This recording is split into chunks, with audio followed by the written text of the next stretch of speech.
Ini adalah kenyataan media perkasa yang saya diamanahkan oleh Presiden Datuk Ibrahim Ali untuk membacanya. Sebagai penasihat. Ya, ya. Penasihat Undang-Undang Perkasa. Yang pertamanya kami merujuk kepada laporan portal berita atas talian iaitu Free Malaysia Today bertarikh 13 hari bulan November 2017 yang bertajuk Polis Perkasa Mungkin Relevan dalam Kes Culik Koh. Dan artikel inilah yang menjadi asas kepada panggilan sidang media oleh Presiden Pertubuhan Peribumi Perkasa pada hari ini. Dan sidang media ini juga turut dipanggil untuk dan bagi pihak Dr. Zakir Naik yang nama beliau turut disebut di dalam laporan berita berkenaan. Dan saya pun sebenarnya baru appointment dengan Dr. Zakir Naik jam 12.30 tadi di kediaman beliau, dan baru sampailah, dan saya dah maklum kepada beliau yang kita akan handle PC ni pada petang ini berkaitan dengan isu ini, dan beliau pun menyampaikan salam kepada semua. Laporan berita FMT berkenaan adalah dibuat dengan merujuk kepada keterangan lisan yang telah diberikan oleh seorang yang bernama ASP Supari Muhammad, iaitu saksi ketujuh di dalam satu prosiding pendengaran sebuah panel siasatan awam oleh pihak Suruhanjaya Hak Asasi Manusia Suhakam. ASP Supari Muhammad juga dilaporkan oleh FMT sebagai berkata bahawa Dr. Zakir Naik akan turut disiasat berkaitan dengan kehilangan atau penculikan Pastor Raymond Koh. Perkasa dan Dr. Zakir Naik berasa terkejut dengan laporan portal tersebut kerana secara tiba-tiba nama mereka berdua telah pun menjadi sebutan di dalam sebuah prosiding Suhakam, dan Perkasa dan Dr. Zakir Naik telah secara tiba-tiba pula dikaitkan dengan satu perbuatan jenayah yang tidak pernah terfikir untuk mereka kedua-duanya untuk melakukan jenayah tersebut.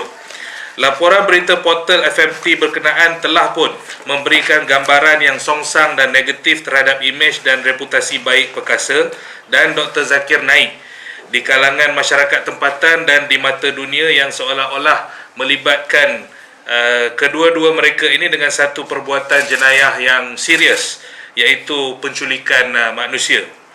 Rentetan daripada itu, Perkasa dan Dr. Zakir Naik telah mengarahkan peguam dari firma Tuan Azam Aziz Syarudin Ali & Co untuk menghantar notis kepada pihak Suhakam dan kepada pihak FMT.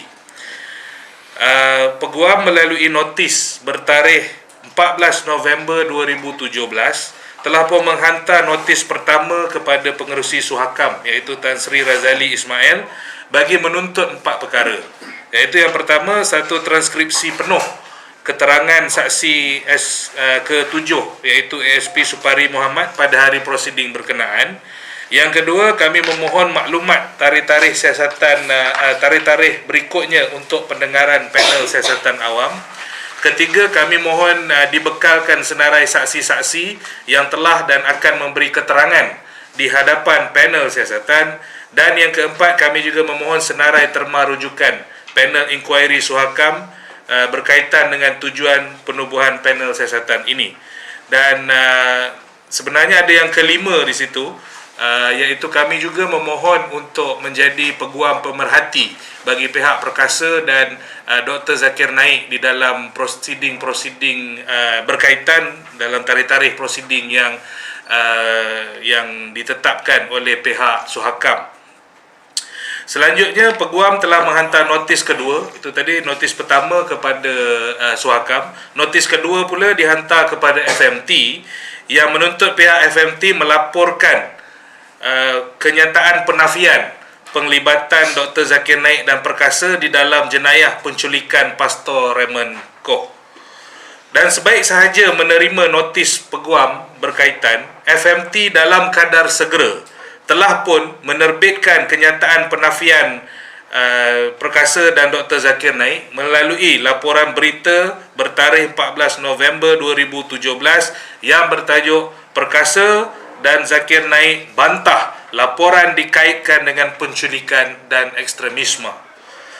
Pihak Suhakam juga melalui surat jawapan kepada Peguam bertarikh 15 November 2017 telah memaklumkan bahawa pihak Suhakam akan merujukkan kesemua 4 tuntutan Peguam berkenaan kepada panel siasatan awam Suhakam berkaitan yang dipengerusikan oleh Pesuruhjaya Suhakam Datuk Mah Weng Kwai, dan Suhakam akan memanjangkan sebarang jawapan ataupun respon daripada pengerusi panel siasatan berkenaan kepada Peguam sebaik sahaja mereka memperolehinya. Pada masa yang sama, pihak Suhakam juga telah memanjangkan satu kenyataan media kepada Peguam yang mengandungi maklumat 4 terma rujukan panel siasatan Suhakam berkenaan. Kami memandang serius bagi pihak Perkasa dan Dr. Zakir Naik, kami memandang serius berkaitan dengan rujukan oleh saksi-saksi di dalam prosiding siasatan berkenaan dan dilaporkan pula secara meluas di dalam portal berita seperti FMT yang mengaitkan Perkasa dan Dr. Zakir Naik dengan aktiviti keganasan dan penculikan, dan inilah yang dibantah oleh kami dan tidak seharusnya perkara ini berulang sekali lagi. Dakwaan-dakwaan yang kosong ini yang tidak disokong oleh bukti-bukti hasil siasatan daripada pihak yang berotoriti di dalam sebuah negara yang majmuk dan mengamalkan kebebasan beragama. Sebab sekarang ini kita dapat lihat dalam kes ini Pastor Raymond Koh adalah seorang mubalih agama Kristian, Dr. Zakir Naik adalah seorang tokoh ilmuwan Islam, dan Perkasa adalah sebuah pertubuhan peribumi perkasa memperjuangkan Bumi Putera Melayu dan Bumi Putera Sabah Sarawak, dan isu-isu inilah yang sensitif di dalam negara yang majmuk dan berbilang kaum, yang jika salah-salah bahawa akan mendorong dan menghasut pihak-pihak tertentu untuk menimbulkan keadaan huru-hara di kalangan masyarakat berbeza agama di Malaysia. Jadi itulah kenyataan yang saya nak bacakan pada hari ini. Terima kasih. Isunya, apakah tujuan dan niat Peguam yang membela, yang bagi pihak media Pastor Koh, keluarga Pastor Koh menimbulkan soalan dengan Perkasa, Ya. kepada ASP yang berkenaan, dan ASP berkenaan pula cara menjawabnya boleh menimbulkan berbagai-bagai persepsi. Jadi saya menuntut Bukit Aman supaya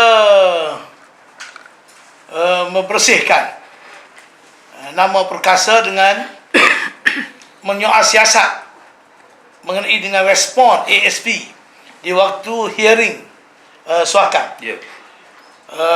Kerana walaupun ianya sebaris statement, sepintas lalu, dia boleh memberi kesan yang tidak baik kepada Perkasa. Dan sememangnya saya sendiri tidak nampak apa-apa kaitan pun isu media kehilangan media Koh dengan Perkasa. Malah seingatan saya, sebab saja isu ini timbul, kehilangan media Koh, saya juga tak silap saya ada mengeluarkan kenyataan menggesa polis melakukan siasatan secara mendalam, teliti dan memastikan angkara siapa keperbuatan ini dan diambil tindakan tegas pada mereka yang bertanggungjawab. Jadi jelaslah mengenai dengan pendirian Perkasa.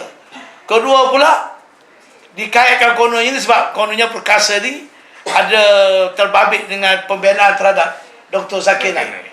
Jadi soal pembelaan Dr. Zakir Naik tak ada kena-mengena dengan isu ini. Dan kita buat melalui prosedur, iaitu tindakan undang-undang. Kita tidak buat lebih daripada itu. Sekadar atas sifat mencari keadilan dan di atas sifat kemanusiaan terhadap Dr. Zakir Naik. Dan ketiganya, Perkasa sendiri, bagaimana yang dunia tahu, apa pun orang sebut persepsinya ekstremis ke ataupun rasis ke, tetapi tengok rekod sepanjang Perkasa ditubuh 9 tahun, tak sekali pun kita tunjuk perasaan, tak ada sekali pun kita menimbulkan huru-hara. Tak ada apa-apa yang dilakukan oleh Perkasa dikecuali resolusi, wacana, meja bulat, convention, kongres yang menghasilkan resolusi Tak ada dan yang melanggar undang-undang. tak ada melanggar undang-undang, dan laporan-laporan polis yang kita buat yang banyak mereka yang mengganggu gugat keamanan mengenai dengan isu agama, isu yang menghina orang Melayu, memperlekehkan raja-raja Melayu, kita buat laporan polis. Lebih daripada itu tidak ada. Jadi kenapa pula kita dianggap begitu resis, kita dituduh ekstremis, dan pada masa sama kita mempertahankan asas-asas perlembagaan negara. Jadi bila kita mempertahankan asas-asas perlembagaan negara, kita mempertahankan dan bertindak mengikut undang-undang, kita dituduh macam-macam.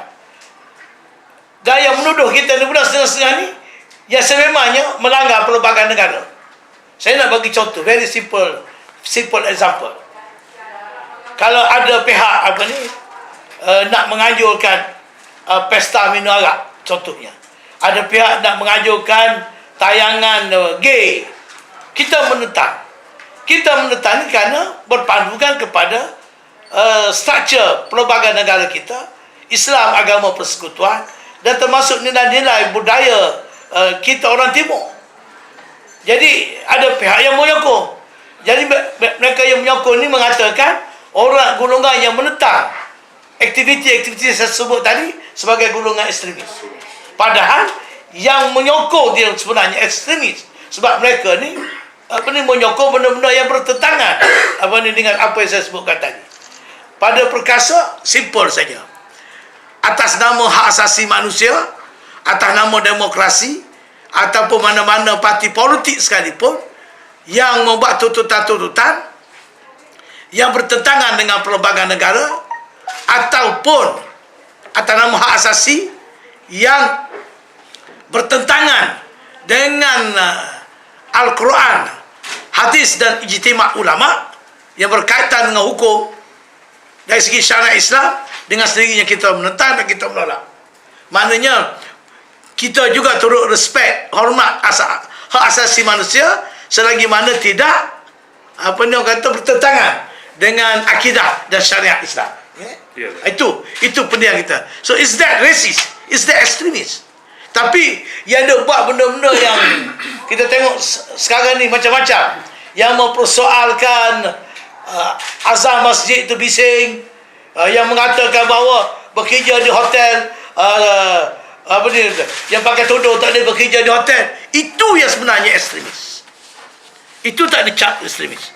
Kita pula dicap ekstremis. Dan jadi persepsi-persepsi ini membuatkan sampai ke peringkat media Kuhila pun cuba nak dikaitkan dengan perkasa. Betul-betul kelakar. I consider this a big joke lah. And then but anyway, it's a good publicity for perkasa. Anyway. Kuhila. So that's all lah mengenai dengan isu ni. Okay. Masa depan macam Datuk nak ambil jenis saman ke apa ke tak tengah? Tak ada. Kita ni tak ada main lah. Kalau kita nak ambil tindakan sama, kalau kita rasakan perlu sangat. Kita ni perkasa ni baik hati. So kita cuba tangani isu ni dengan cara yang yang terbuka begini, dan kalau perlu kita ambil tindakan undang-undang, that is the cure, the last resort. Itu bergantung pada nasihat peguam lah. Sebab itulah itu antara kandungan tuntutan kita kepada pihak Suhakam. Kita minta full transkrip sebab kita pun faham wartawan melaporkan apa yang berlaku, tetapi pada masa yang sama kita nak dapatkan full transkrip sebab kita nak tengok juga sama ada ubah suai ke apa ke kan. So daripada situ nanti baru kita akan tengok kesan daripada sesuatu itu, dan kita akan menasihatkan perkasa sebagai mengikut salah seorang pegawai polis Bukit Aman, bila saya mempersoalkan perkara ni, dia kata ASP yang beri keterangan tu katanya salah kod. Dia dakwa dia salah kod. Tapi bila saya rujuk jawapan pegawai Bukit Aman ni kepada pihak FMT, dia mengatakan dia ada tape. Dia ada tape. Jadi elok Bukit Aman siasat.